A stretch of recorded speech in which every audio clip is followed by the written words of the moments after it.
Hello, my name's Ammar Mirza. I'm the chair of the Business Growth Board at the North East LEP, and I'm joined here by Colin, the Business Growth Director at the North East LEP.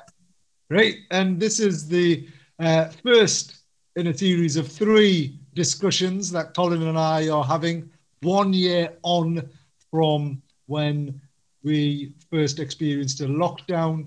And really the first part of the discussion is around the response, Colin, to the region and from the region.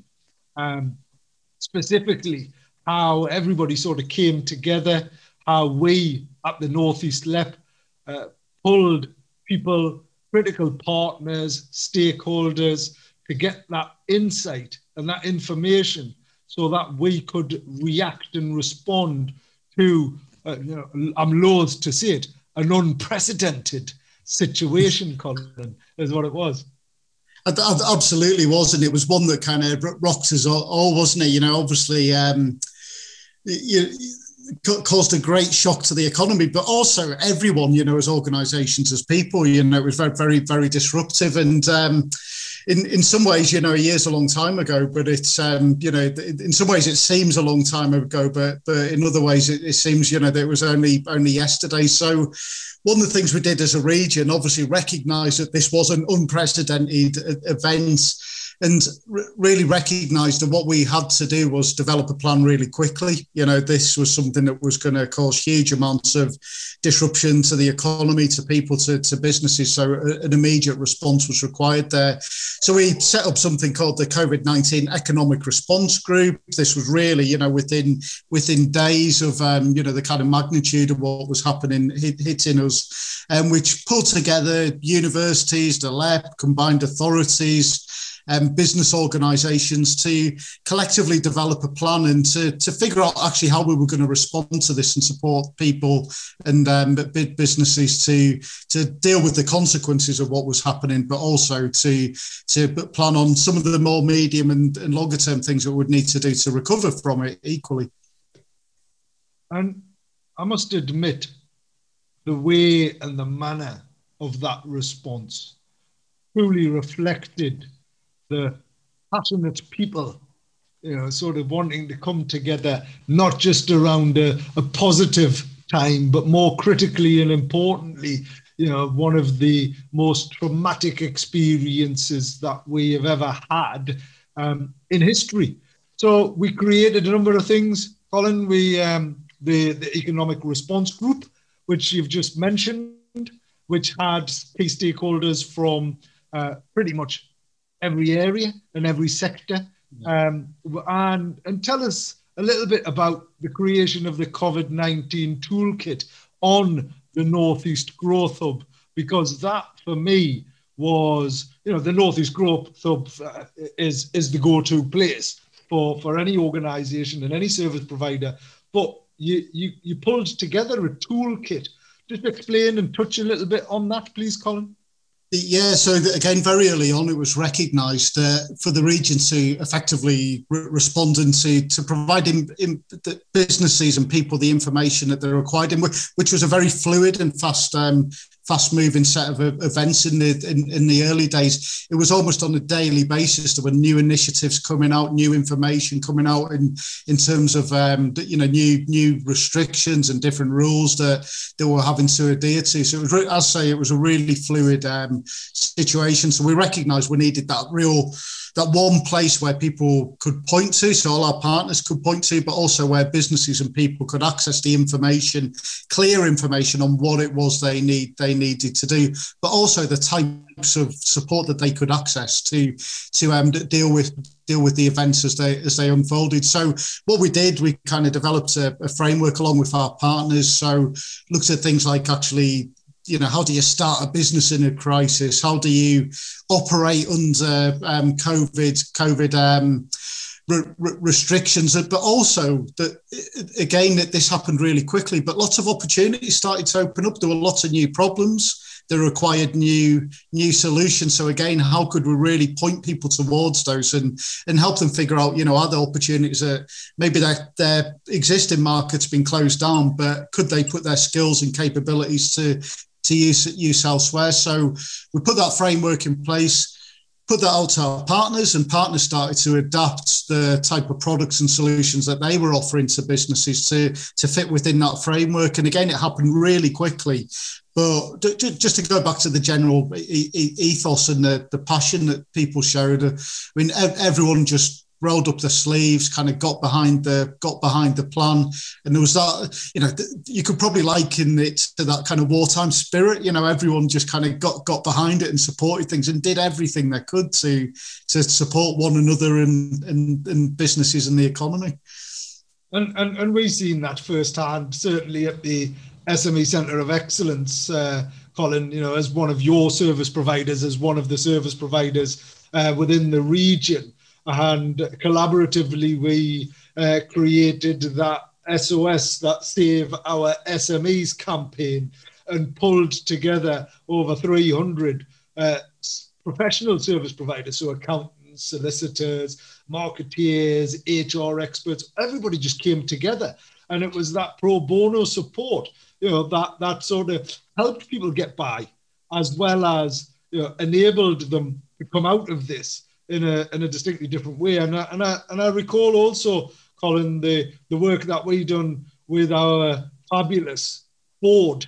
The board's made up of. So the Business Growth Board is made up of industry experts, skills experts, finance experts, investment experts, cluster groups. You name it. We've got such a broad range of board members who were seeing things from the coal face and providing that perspective, and really challenged you and the rest of the work to help create this business support framework that you so significantly brought to the fore. So provisioning funds, making sure that whatever money was used carefully and considerately, and tried to do as much as you can across all of the 7 local authorities. That was really important, that everybody across the North East was given the support. Just touch a little bit on that, Colin, that sort of framework as well. Yeah, I mean, it was pretty incredible, and I think the one thing, thinking about those 300 professional service firms who got behind the SOS campaign, the Business Growth Board, everyone, as I say, got behind the plan, wanted to help, wanted to support, but I think one thing that's really important to recognise there is that all those professional service firms, all the members of the board, they were running organisations who were equally getting impacted. They were having to move to remote working. Their markets were changing, so they were almost going through a very similar situation. But there was just that kind of collective desire to help and muck in, and everyone kind of got behind the plan. Again, there was a lot of work where particularly the Business Growth Board were providing advice to me and the wider LEP on where we should really be channeling our efforts. So actually there's a big issue with supply of PPE and ventilators in the NHS at the moment. So is there anything we can do to repurpose some of our funding and support that we got on offer to help companies, supply into those areas? So I think we got around about £800,000 worth of capital grants quickly to companies who could actually pivot and supply PPE. We introduced a crowdfunder campaign, but just one other thing that was really important, and again reflecting on the kind of early months of this, was intelligence gathering. So it was getting that intelligence from the Business Growth Board, but also the wider community, and then feeding that into our plans, but also feeding that to government so they could adapt and change their response as things were unfolding. Because so almost daily we were feeding intelligence in and seeing changes happen to national programs. Like it was that intelligence that led to things like the coronavirus business interruption loan, the bounce back loans, but also changes that we saw within those. So just that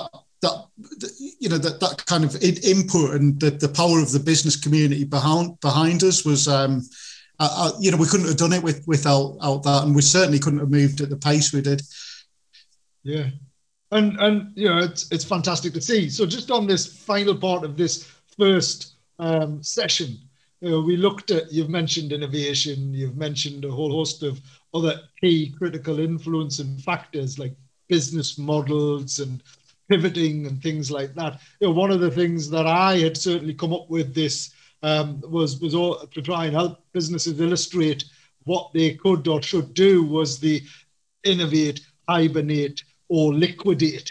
And it was a great way for businesses to reflect upon and see where and how they sit in that. So innovate, can you do your business model innovation? And we've seen so much of that.